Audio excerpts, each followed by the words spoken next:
kenapa sih suami ini harus takut sama istri? Itu mestinya mungkin suami-suami ini mempunyai trauma tersendiri. Orang Jawa ngaran ini ujuk-ujuk jadi ketua. Apa bukan? Kadang orang tua itu mengarahkan, tapi mohon maaf kadang anak itu, halah sudah lah Bu, saya ngerti.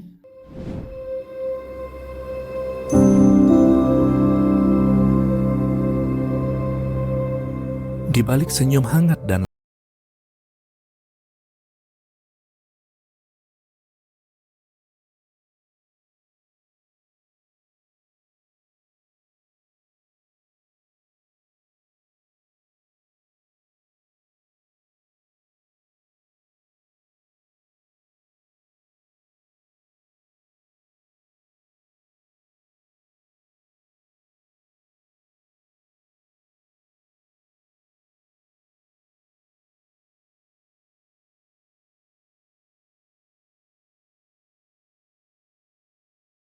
Oke, terima kasih Bu Wali karena sudah hadir di podcast Samendi.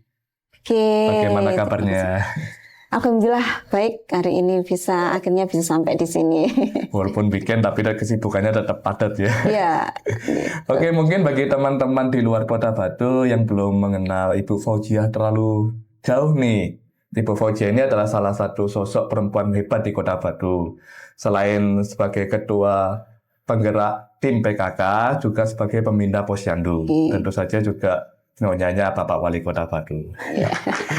Oke Ibu, di sini kita akan membahas perempuan sebagai penggerak dari dapur hingga terjun di tengah-tengah masyarakat. Boleh diceritain nggak Bu, awal mula terlibat aktif di PKK? Sebetulnya aktif di PKK itu saya sejak tahun 95 lah. 95. Ya, itu aktif di PKK desa terlebih dahulu. Karena waktu itu sama Bu Kades diajak yuk masuk di kader PKK. Akhirnya masuklah sebagai kades Posyandu. Waktu itu awal-awal. Posyandu dulu. Iya, kader Posyandu. Kemudian sama Bu oh ya kita ada kegiatan nih PKK seperti ini. Akhirnya dari situ saya bisa belajar banyak bagaimana untuk pola asuh anak, bagaimana harus ada di rumah, bagaimana seorang ibu jadi seorang ibu, kemudian juga aktif berkegiatan yang ada di luar rumah itu harus seperti apa. Tentunya waktu juga kan yang dibutuhkan. Itu pun harus seizin suami. Tanpa seizin suami tidak bisa. Dan kebetulan kegiatan itu setelah kegiatan di rumah. Di rumah selesai. Tapi suami mendukung aja. Iya, karena kami sama-sama sebagai aktivis waktu itu. Memang gitu. Saya mulai SMP. SMP ya? 95 itu ya? Sebelum itu. SMP 95 itu saya sudah menikah. Sebelum itu saya SMP kelas 2 itu sudah aktif di salah satu organisasi waktu itu, Ikatan Pelajar Nahdlatul Ulama. Sempat menjadi sekretaris kota Batu waktu itu, seperti itu. Sehingga disitulah kami belajar, kemudian begitu rumah tangga kami berada di PKK. Itu baru mengenal PKK. Seperti itu. Dari itu 95 ya, berarti 30 tahun ya? Iya, 30 tahun yang lalu. Kalau gitu yang memotivasi Ibu nih, pengen di PKK sama Posyandu ini apa nih? Awalnya itu memang keterbatasan yang kami dapat saat kami berumah tangga. Bagaimana untuk pengelolaan di rumah tangga, pola asuh, bagaimana seorang istri harus berada di rumah, kemudian harus berada juga di salah satu organisasi kan seperti itu. Di PKK lah saya banyak belajar. Akhirnya ketemu dengan banyak orang, ketemu di situ. PKK itu kan ada mulai dari RT. Dari RT, RW, desa gitu ya. Akhirnya tahu orang-orang cerita kita harus beri sebagai seorang wanita harus seperti ini. Awalnya kita tidak tahu bagaimana sih seorang wanita yang harus ini sebenarnya bukan karir. Iya benar. Bukan karir kan, hanya sekedar aktivitas saja. Ternyata kegiatan di luar rumah kan tapi gitu. biasanya ibu-ibu berkumpul kan lama, gosipnya yang lama biasanya. Iya, itu. Sambil tanya belanjaan, masa apa hari ini ya besoknya? Ya, itu benar, karena harus banyak belajar. Harus banyak belajar. Nah, dari situlah akhirnya 2014 baru saya diajak bergabung di pengurus PKK Kota Batu. Waktu itu saya berada di Pokja 2. Selama 5 tahun. Periode berikutnya kami bergabung lagi di PKK Kota Batu itu di Pokja 1 2 tahun yang kemarin. Nah kebetulan karena tahun ini Pak Nur Rohman ikut running pilkada gitu kan, jadi wali kota. Otomatis istri wali kota adalah ketua tim penggerak PKK. Oh, gitu. Siap. Jadi tidak saya orang Jawa ngaran ini ujuk-ujuk jadi ketua PKK bukan. Harus ada perjalanannya ya. Kalau saya ada historinya. Benar. Siap. Nah, pasti di setiap komunitas, gerakan, aktivitas kan pasti ada tantangan. Kalau di PKK sendiri itu tantangannya dalam mengelola PKK-nya apa? Kalau di dalam mengolah PKK itu sebenarnya begini, kalau PKK itu kan sudah apa yang kita lakukan dari rumah. Ya, benar. Sebenarnya pola asuh, kemudian bagaimana kita saat mendidik anak-anak sesuai dengan usianya, itu seperti itu. Kesehatan, pendidikan itu sebenarnya kan kita awali dari rumah kan, seperti itu. Akhirnya dikembangkanlah di PKK. Dikembang di PKK. Di PKK itu juga ada beberapa yang tidak hanya sekedar PKK, itu ada beberapa Pokja. Jadi Pokja 1 misal, itu mulai dari situ komunitas kegiatan keagamaan, kemudian bagaimana mengatasi narkoba, kita sosialisasi dan sebagainya, kemudian pernikahan dini, kemudian di situ kalau yang di Posyandunya nanti kalau di PKK itu ada di Pokja 4. Oh, berarti sudah dibagi-bagi dulu. Iya, sudah dibagi-bagi. Namanya di PKK itu ada 10 program pokok PKK. Itu sudah dibagi 4 Pokja. Oke, tapi di potensinya dilihat dari perubahan gaya hidup nih. Mungkin kan sebelumnya yang mungkin Ibu pernah bilang sebelumnya lebih banyak sosialisasi, sekarang lebih ke gadget-gadget, dunia digital gitu kan. Sekarang mungkin ibu-ibu PKK lebih banyak main TikTokan juga, bikin konten gitu-gitu. Apakah PKK ini masih bisa sejalan dengan tugas pokoknya atau gimana gitu? Tetap ya? Kalau hanya sekedar konten dan sebagainya itu tidak terlepas. Iya, sendiri-sendiri kan gitu. Kalau kita buat konten hanya kita buat asik-asikan lah untuk karena kemarin katakanlah kita ngomong di PKK sudah agak-agak serius. Kalau di TikTok ya kita bikin asik-asikan aja kan gitu, tidak harus serius gitu. Tapi tetap di dalamnya bagaimana kita mengajak masyarakat, bagaimana kita untuk apalagi yang sekarang ini lagi sosialisasi sampah, bagaimana sampah itu harus dipilah dari rumah. Kan seperti itu juga perannya ibu-ibu, kan PKK juga yang di dapur ya. Iya, paling banyak di dapur dan sampah itu paling banyak kan dari rumah. Iya, benar. Itu ibu-ibu yang sudah mereka. Itu. Okay. Nah, kegiatan-kegiatan yang dilakukan nih, kan Ibu baru menjabat nih ketua. Iya. Kira-kira 2025 ini kegiatan-kegiatan apa yang mau dilakukan? Kegiatan PKK tentunya bersanding dengan visi misi wali kota yang ada yang sekarang.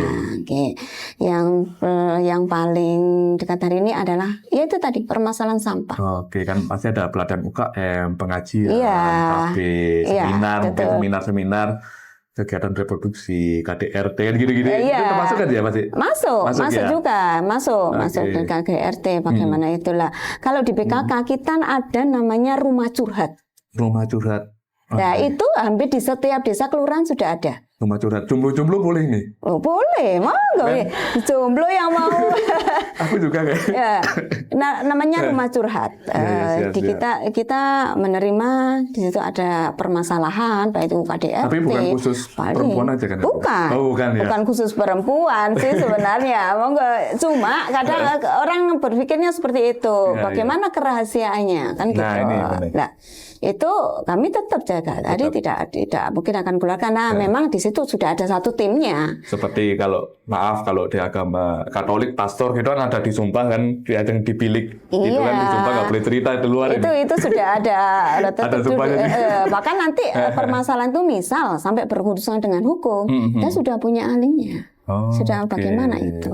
Jadi nanti biasanya ini PKK juga ada yang di Dinas Pemberdayaan itu namanya Puspaga. Pusat Pelayanan Keluarga. Di situ juga ada psikolog dan sebagainya sehingga bagaimana permasalahan yang ada, keluhan dari yang banyak mengeluh hari ini memang perempuan yang berkaitan dengan KDRT memang iya gitu. Gitu. Tapi alhamdulillah semuanya bisa terselesaikan. Itu pun silent, semua tidak ada yang tahu. Hanya kita katakanlah kalau untuk arsip kita hanya inisial saja. Oke. Kalau rumah curhatnya tadi di mana Bu? Nanti bisa saya masukkan di deskripsi. Ada. Di daerah mana? Alamatnya? Hampir di setiap desa kelurahan itu ada rumah curhat. Oh, tapi nggak ada papanya kan? Rumah curhat gitu nggak ada kan? Ada. Oh, ada juga? Ada rumah curhat gitu ya. Misal di PKK Desa Tulungrejo. Di situ ada salah satu tempat yang dijadikan sebagai rumah curhat. Nah, kalau sudah bisa diselesaikan di tingkat desa, berarti tidak sampai ke atas. Misal di desa, kok kami perlu pendampingan. Ini masalahnya seperti ini. Itu baru kami turun. Kalau itu sudah diselesaikan di sana ya. Tapi tetap ada laporan ke kita bahwa Bu tadi ada permasalahan seperti ini. Nah itu. Oke, berarti kalau program unggulan yang sudah atau akan dijalankan. Oke, untuk yang program unggulan kita akan mengangkat UMKM. Kalau di PKK namanya UP2K. UP2K itu kepanjangan. Upaya peningkatan kesejahteraan keluarga. Oke, nah, di dalamnya, di dalam UP2K itu ada beberapa home industry dari ibu-ibu yang mempunyai produk. Nah, di situ itu kita bantu. Misal di salah satu rumah tangga itu buat keripik gitu ya. Ibu-ibu belum ada IRT-nya. Nah, kita bantu. Oh, gitu bisa ya. BPOM-nya nanti seperti apa? Itu bisa kita bantu. Kemudian sertifikat halalnya. Nah, kita berdampingan nanti dengan Kementerian Agama. Nah, itu ya. Tapi kalau IRT gitu nanti nggak bertabrakan dengan misalnya dinas perdagangan atau apa gitu? Iya, kita kerjasama nanti dengan dinas perdagangan. Cuma itu bisa melalui misal ada yang tak tolong dari PKK, iya gitu ya. Bisa membantu. Misal, iya Bu, kami uruskan diri. Oh gini loh langkahnya. Nah itu kita arahkan. Karena banyak yang tidak tahu. Saya harus kemana? Nah itu aja nih. Oke. Nah ini Bu, kita ngobrolin keluarga nih. Kemarin saya dapat data sepanjang tahun 2024 itu kan ada sekitar 298 kasus cerai gugat dan 10 kasus cerai talak. Ya mungkin ada penurunan ya dibandingkan tahun 2023 yang berada di 440 kasus. Tapi mengingat Kota Batu ini nggak seberapa luas dengan hanya 3 kecamatan, itu menurut Ibu bagaimana dan solusinya untuk menurunkan angka tersebut di tahun 2025 ini?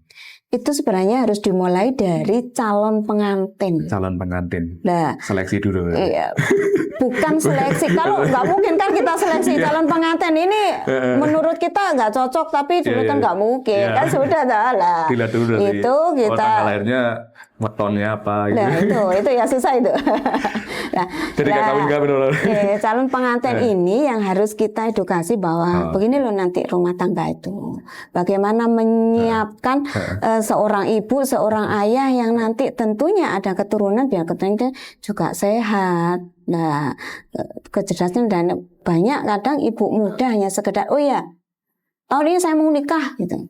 Karena sudah ada jodohnya, tanpa dia tahu bagaimana sih nanti rumah tangga ke depannya. Nah, kalau sudah tahu, oh ya rumah tangga itu seperti ini, bagaimana kewajiban suami, bagaimana kewajiban istri, kemudian pola asuh nanti saat punya anak itu seperti apa. Tapi sebelum itu kan harus tahu bagaimana itu hamil, bagaimana resikonya orang hamil, itu kan harus tahu di ibu-ibu muda gitu loh. Yang selama ini kadang ibu muda ya sudahlah. Kita nikah, kemudian hamil. Begitu sudah hamil, kok begini ya rasanya orang hamil? Karena awal dia tidak tahu bagaimana. Belum lagi ekonomi. Belum lagi ekonomi. Dan sekarang ini, kalau dulu, zaman saya dulu, mesti kan sama ibu, itu ada namanya nasihat. Nasihat, petua dari orang tua nih. Gini loh, kamu nanti kalau nikah seperti ini, seandainya kamu, suami kamu seperti ini, kita diarahkan. Hari ini kadang orang tua itu mengarahkan, tapi mohon maaf kadang anak itu, halah sudah lah Bu, saya ngerti. Nah, iya kan, kadang muncul seperti itu. Nah, akhirnya perlu adanya bahwa sosialisasi sebelum Misalnya pranikah. Pranikah, oke. Iya, bagaimana nanti saat kamu sudah nikah itu seperti apa? Saat kamu harus nanti mengandung, itu apa yang harus kamu lakukan? Nah, itu. Suami juga kadang-kadang masih belum paham. Iya, suami juga belum paham nih. Iya, benar, iya. Saya kadang mohon maaf ya. Laki-laki gini ya, sudah Bu, saya nikah, saya kewajiban saya sebagai laki-laki saya cari nafkah. Iya. Kan tidak, pola asuh itu dari rumah tanggung jawabnya ibu sama bapak. Iya, benar. Ya, gitu kan. Harus ada peran sosok seorang ayah, peran sosok seorang ibu, kan seperti itu. Tidak hanya di rumah tangga itu, ya sudahlah, saya bagian cari nafkah, kamu yang bagian ngomong gitu. Berarti sebelum menikah itu mungkin bisa diarahkan di rumah curhat juga itu dia? Bisa. Cuma kadang ada yang berasumsi positif rumah curhat saya takut nanti rahasia rumah. Sebenarnya tidak. Di situ kita bisa info gimana sih Bu, kami harus nikah seperti apa. Itu bisa sebenarnya. Tapi pernikahan itu kan di berjalannya pernikahan itu kan biasanya kan nggak seindah di awal-awal kan bilangnya kan gitu. Gitu.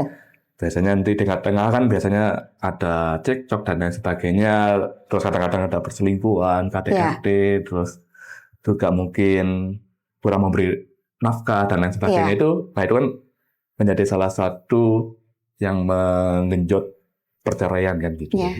Apakah dari mungkin rumah curhat atau dari tim PKK gitu bisa membantu seperti gimana supaya? Iya, kita sebenarnya harus tahu dulu. Bagaimana pola pikirnya wanita, bagaimana pola pikirnya laki-laki. Kita yang harus paham. Saya sebagai perempuan harus tahu, oh ya, laki-laki itu biasanya seperti ini. Pola pikirnya, kayaknya otak laki-laki sama otak perempuan tidak sama. Iya, benar. Iya, benar kan? Laki-laki lebih realistis, perempuan lebih emosional. Iya, sebenarnya emosional seorang wanita itu, misal ada teman laki-laki, katakanlah sudah rumah tangga ya ini yang kita bahas. Itu wanita ngomong aja, laki-laki dengarkan saja. Itu sudah selesai sebenarnya. Itu wanita gitu lah. Harus menjadi pendengar yang baik kan. Iya, jadi pendengar yang baik itu aja sudah. Siap. Wanita kadang tidak butuh solusi, hanya butuh untuk didengarkan. Nah, itu kadang yang sulit. Kadang orang laki-laki gini, waduh, kakek ngomong apa aja gitu ya. Kan gitu. Sebenarnya tidak. Dengarkan aja. Kalau di otaknya laki-laki kan sebenarnya kalau sudah ada wanita yang cerita nih, itu harus memberikan solusi dan sebagainya. Itu di otaknya laki-laki. Kamu harus seperti ini loh, kamu seperti ini loh. Nah, sebenarnya it's okay, tapi saat komunikasi biarkan wanita itu ngomong sampai selesai. Sudah, tanya aja seperti ini lah kalau sudah selesai, itu aja. Pasti dari yang disampaikan tuh pasti ada yang bisa buat masukan. Iya, buat masukan, gitu. Wanita itu butuh hanya perhatian, gitu. Kadang tidak butuh solusi, hanya butuh ngomong saja. Itu kadang unek-uneknya disampaikan. Iya, unek-uneknya disampaikan itu aja. Walaupun tidak ada solusi, itu sudah ada apa ya? Lego gitu loh, kan gitu. Benar. Iya. Pelajaran juga buat saya. Iya, gitu ya. Kamu juga coba yang dulu. Iya, karena apa? Kalau kita tidak memahami dulu, akhirnya seperti itu. Oh ya, kok saya tidak diperhatikan ya? Padahal kita harus paham bahwa ternyata laki-laki tidak seperti itu. Nah, seperti itu. Misal contoh aja, kalau kita berhadapan dengan laki-laki, misal ngomong kalau sudah berumah tangga, kalau kita ngomong sama laki-laki jangan ngomong di sampingnya. Jangan ngomong di sampingnya. Mesti gak direken. Oh gitu, terus gimana nih? Kita harus berhadapan. Oh berhadapan. Ya ngomongnya. Menatap matanya. Iya, kita ngomong berhadapan itu beda. Biasanya kalau laki-laki apalagi sudah ngomong, kita ngomongnya dampingan gini ya. Kita udah ngomong banyak, coba kita tanya. Pak tadi, saya ngomong apa, Mang? Dia akan tanya seperti itu. Jadi dia tidak akan bisa fokus. Oke. Berarti wanita-wanita yang di luar sana, jangan lupa harus memahami. Di depannya, jangan di sampingnya ya. Harus paham itu. Siap. Nah, di sini kan Ibu juga sebagai pembina posyandu, pos pelayanan terpadu yang juga merupakan perpanjangan dari puskesmas ya. Iya. Oke. Dan merupakan wadah pelayanan kesehatan masyarakat, terutama ibu hamil, terus menyusui dan anak balita. Itu di Kota Batu ini ada berapa titik sih posyandu ini kira-kira? Posyandu itu di setiap desa kelurahan ada. Bahkan di setiap desa itu ada setiap RW. Oke. Kalau RW-nya itu jumlahnya banyak, mesti akan dibagi 2. Tapi aktif ya ini? Aktif, semua aktif, data itu aktif. Setiap posyandu sudah mempunyai berapa balita yang ada di posyandu masing-masing. Itu aktif semua. Hampir rata-rata di Kota Batu tidak ada posyandu yang tidak aktif. Harus semua aktif ya? Dari jam kerjanya walaupun nggak ada pasiennya harus tetap buka ya? Itu bukan, posyandu itu ada hari-hari tertentu. Oh gitu. Posyandu kan dilakukan 1 bulan sekali. Beda dengan puskesmas yang ada di desa. Oh. Polindes namanya. Ya. Nah, kalau Polindes itu kan ini beda. Kalau posyandu itu memang sudah ada kelompok posyandu masing-masing RW. Itu pelayanannya 1 bulan sekali. Yang seperti misalnya tanggal, hari, ya itu kan sudah ditentukan. Sudah ada jadwal, tidak tiap hari itu dilakukan. Oke. Nah, di sini kemarin kita juga sempat membuat pertanyaan di Instagram untuk menarik komentar-komentar dari netizen nih. Dijawab cepat aja, kita ngambil 3 pertanyaan aja dari netizen.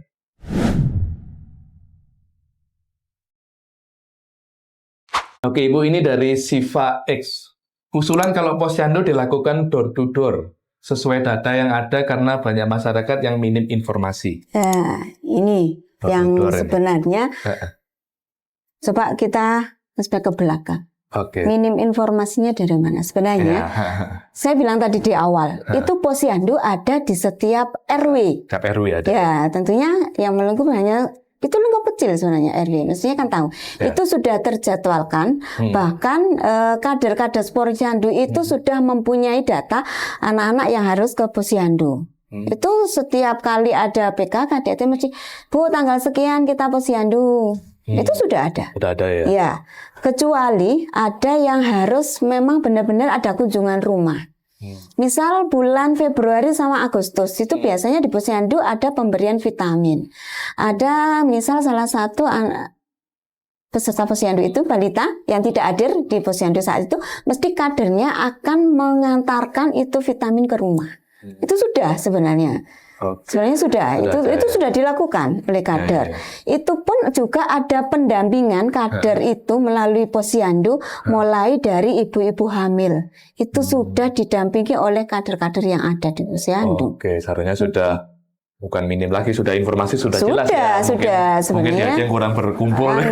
Boleh dikatakan ya ini yang perlu sosialisasi tentunya kan seperti itu. Atau bahkan kok saya tidak pernah tahu. Ini harus dikembalikan lagi. Lah ternyata orang ini tidak pernah keluar rumah. Tidak pernah bersosialisasi dengan lingkungan yang ada di sekitar, sehingga tidak tahu bagaimana ada informasi untuk posyandu itu. Oke, siap. Pertanyaan kedua dari Be Cute Girl. Tips buat para suami yang isti gimana, Bu? Isti ini suami-suami takut istri nih. Kalau tadi ada KDRT, sekarang ada istri. Tapi sebenarnya kenapa sih suami ini kok takut sama istri? Dari sisi perempuan jadi ya. Iya, kenapa sih suami ini harus takut sama istri? Itu mestinya mungkin suami-suami ini mempunyai trauma tersendiri saat menghadapi wanita gitu mungkin. Kalau aku yang tahu ada curhatan, mereka punya suatu hobi yang tidak diizinkan oleh pasangannya misalnya kayak gitu. Jadi dia sembunyi-sembunyi, jadi lama-lama jadi takut kalau mau apa gitu. Mau apa, akhirnya tidak pamit lah. Ini sebenarnya di dalam rumah tangga orang tua ini menjadi salah satu cermin buat anak-anak. Kalau kita ngomong aja ke anak, ke istri, ke suami, itu bohong. Itu menjadikan bahwa kok orang tua saya bohong. Itu nanti akan ditiru anak. Tanpa anak itu hanya melihat. Ini sosok orang tua saya nih. Anaknya nih tahu nih, bapak saya sukanya mancing. Iya, misalnya suka mancing yang paling lama itu. Suka mancing. si ibu ini sebenarnya nggak begitu senang pagi. Lah anak-anak kan tahu. Begitu bapaknya mau berangkat mancing, nggak pamitan nih sama si ibu. Tapi anak tahu, kan gitu. Nah, berarti ternyata orang tua saya ada kegiatan nggak pamit. Nah itu sebenarnya suami saya juga sampai hari ini berpikir kenapa suami takut istri gitu loh. Berarti kan mungkin ya tadi yang sudah dibilang karena ada hobi itu sebenarnya makanya perlu komunikasi itu paling tidak boleh paling penting ada apa-apa kita cerita maka dari itu tadi makanya didengarkan bahwa harus tahu wataknya seorang perempuan itu seperti ini, seorang laki-laki seperti ini. Namanya dalam rumah tangga tidak boleh ada yang harus disembunyikan. Semuanya harus tahu kan gitu.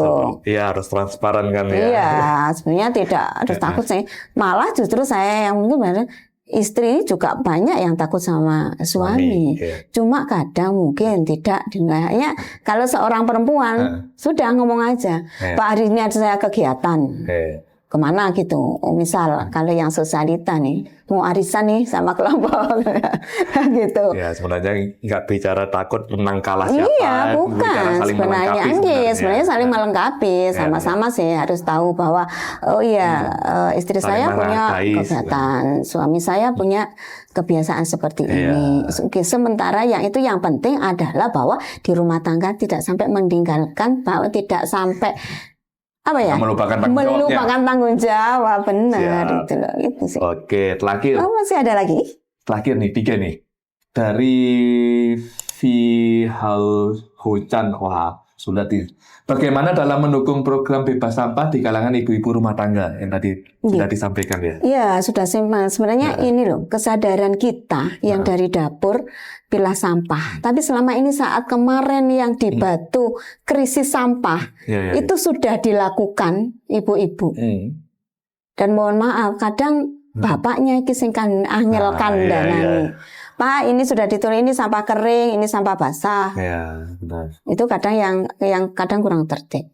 Sebenarnya ibu-ibu sudah pilah sampah itu bagaimana sampah sayur, sampah basah itu akhirnya tidak sampah organik ya? Iya, tidak keluar. Akhirnya sama ibu-ibu yang saya tahu itu kan dipotong kecil-kecil, ditaruh di pot bunga, dibiarkan membusuk di situ, akhirnya jadi pupuk, kemudian dibuat ekoenzim.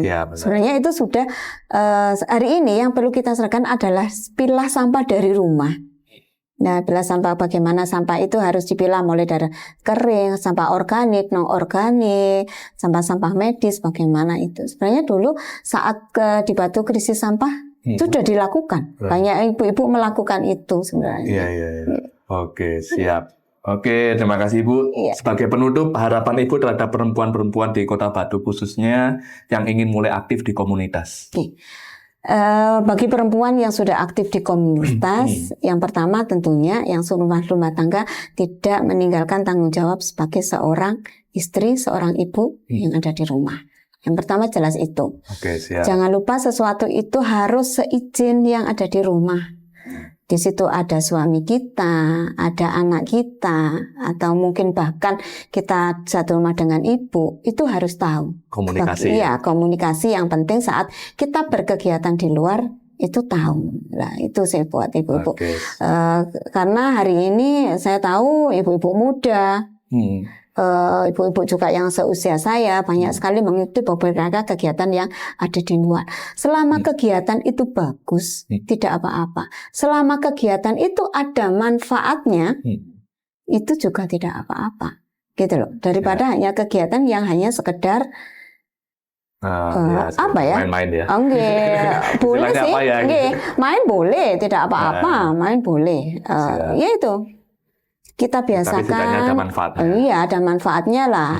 Apa yang kita perlu dari saat kita main dengan teman-teman, apa yang bisa kita bawa. Tidak hanya sekedar kumpul saja, tetapi ternyata ada manfaatnya. Baik itu manfaat yang berdampak buat keluarga kita, atau bahkan bisa berdampak dengan masyarakat yang ada di sekitar.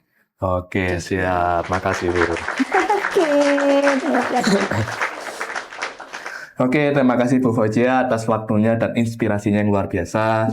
Semoga semakin banyak perempuan bergerak dan juga mengambil peran aktif di tengah-tengah masyarakat luas. Terima kasih. Oke Sobat Ladon, sampai jumpa di episode berikutnya.